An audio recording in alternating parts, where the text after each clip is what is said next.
ব্যবসায়িক স্বার্থ উদ্ধারে এনবিআরের কর্মকর্তা কর্মচারীদের ঘুষ না দিয়ে তাদের অনিয়ম দুর্নীতি ধরিয়ে দেওয়ার আহ্বান জানিয়েছেন এনবিআর চেয়ারম্যান মোহাম্মদ আব্দুর রহমান খান। সকালে রাজধানীর রাজস্ব ভবনে বিটিএমএ, বিপিজিএমইএ, টেরিটওয়াইল সহ বিভিন্ন সংগঠনের প্রতিনিধিদের সাথে প্রাক বাজেট আলোচনায় এই কথা বলেন তিনি। এনবিআর চেয়ারম্যান বলেন, ঘুষ দুর্নীতির জন্য শুধু কর কর্মকর্তারা দায়ী নন, স্বার্থ উদ্ধারে অনেকেই তাদের সাথে আন্ডার টেবিল নানা ডিল করেন। এটা না করতে ব্যবসায়ীদের প্রতি আহ্বান জানান তিনি। আব্দুর রহমান খান জানান, এনবিআরের কারো বিরুদ্ধে দুর্নীতির অভিযোগ প্রমাণিত হলে তদন্ত ছাড়াই সরাসরি বরখাস্ত করা হবে। ব্যবসায়ী সংগঠনের নেতাদের দাবির জবাবে বিভিন্ন শুল্ক কর যৌক্তিক করার আশ্বাস দেন এনবিআর চেয়ারম্যান।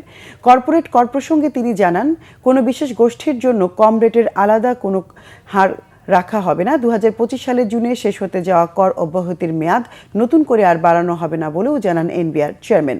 অনিয়ম দুর্নীতি বন্ধে অভিযোগ প্রমাণের সঙ্গে সঙ্গে অসাধু কর্মকর্তাদের বরখাস্ত করা হবে বলেও ঘোষণা দেন এনবিআর চেয়ারম্যান।